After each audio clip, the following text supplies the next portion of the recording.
ഇതാണ് നമുക്ക് ജീവിതത്തിൽ ഏറ്റവും വലിയ നന്മ. ഈ കർത്താവ് നമുക്കൊരു നന്മ ചെയ്യാനില്ല. ഹല്ലേലൂയ. എല്ലാം ദൈവം നമുക്ക് ചെയ്തു തരുന്നു. ആമേൻ. പിന്നെ നമ്മൾ ഭാരപ്പെടുന്നത് ഈ ദൈനംദിന ജീവിതത്തിൽ ആവശ്യങ്ങളാണ്. ഹല്ലേലൂയ. യേശുവിന്റെ നാമത്തിൽ. അതാണ് പലരുടെ വിശ്വാസ ജീവിതത്തെ നിയന്ത്രിച്ചുകൊണ്ടിരിക്കുന്നത്. പക്ഷെ ആ തലങ്ങളെല്ലാം പൊളിഞ്ഞു മാറി നാം ആത്മാവിന്റെ ആഴമായ അനുഭവങ്ങളിലേക്ക് നമ്മൾ കടന്നു വരണം. ഹല്ലേലൂയ, ആമേൻ, ഹല്ലേലൂയ. ഒരു പ്രതിസന്ധിക്ക് നമ്മളെ കർത്താവിൽ നിന്ന് അകറ്റാൻ കഴിയാത്ത രീതിയിൽ ദൈവത്തിന്റെ നന്മകളെ നാം തിരിച്ചറിയുന്നവരായി മാറണം. യേശു എത്രയോ ദിവസങ്ങളാണ് നമ്മൾ കുറെ പാഴാക്കിയത്. ദൈവത്തിന് നന്ദി പറയേണ്ടത്.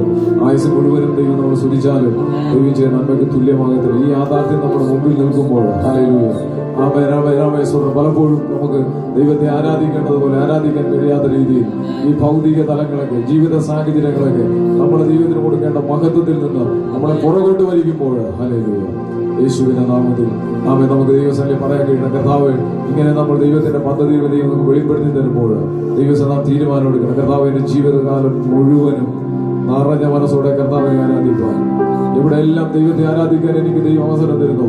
അവിടെ എല്ലാം എന്റെ കർത്താവിനെ പൂർണ്ണ മനസ്സോടെ ആരാധിക്കുക, പൂർണ്ണ ശക്തിയോടെ ആരാധിക്കുക, പൂർണ്ണ ഹൃദയത്തോടെ ആരാധിക്കാൻ അവിടുത്തെ ആത്മാവിനെ എന്നെ പ്രാപ്തനാക്കണമേ. ഹല്ലേലൂയ, യേശുവിന്റെ നാമത്തിൽ, യേശുവിന്റെ നാമത്തിൽ, യേശുവിന്റെ നാമത്തിൽ ആ കർത്താവിന്റെ മുന്നേറത്തിലേക്ക് നമ്മൾ അതിനെ സമർപ്പിക്കുക. എത്ര പേരാണ് അവൻ നിമിഷം നമ്മുടെ ശരീരത്തിന് ആത്മാവ് വിട്ടാൽ ആ യാഥാർത്ഥ്യം അവൻ നിത്യ ആമേ അനുഭവത്തിലേക്ക് അവർ മാറ്റപ്പെടുകയാണ്. ആമേ, നമ്മളെ ദിവസവും നമുക്കറിയാം ആമേ പേപ്പറൊക്കെ കാണുമ്പോൾ നമ്മുടെ ആമേ ഫോൺ കോളിലൂടെ നമ്മുടെ വാട്സാപ്പിലൂടെയൊക്കെ നമ്മൾ കാണും. നമുക്കറിയാവുന്ന പലരും ഈ ലോകത്ത് നിന്ന് ഓരോ ദിവസം പ്രായഭേദമെന്റെ ലോകത്ത് നിന്ന് മാറ്റപ്പെടുമ്പോൾ അവർ പ്രവേശിക്കുന്നത് നിത്യതയിലേക്കാണ്. എന്നാൽ നമുക്ക് ദൈവസന്നിധിയിൽ പറയാൻ കഴിയും, ഈ സെക്കൻഡിൽ കർത്താവേ സ്തോത്രം, ഇതേപോലെ എന്റെ ജീവിതത്തിൽ സംഭവിച്ചാൽ എന്നിൽ സംഭവിക്കാൻ പോകുന്ന അതിമഹത്തായ നന്മ. ഹല്ലേലൂയ, ആമേൻ. അതാണ് നമ്മുടെ സന്തോഷം എന്ന് പറഞ്ഞത്. പക്ഷെ അതാണ് ക്രിസ്തീയ ജീവിതത്തിന്റെ മഹത്വം എന്ന് പറയുന്നത്.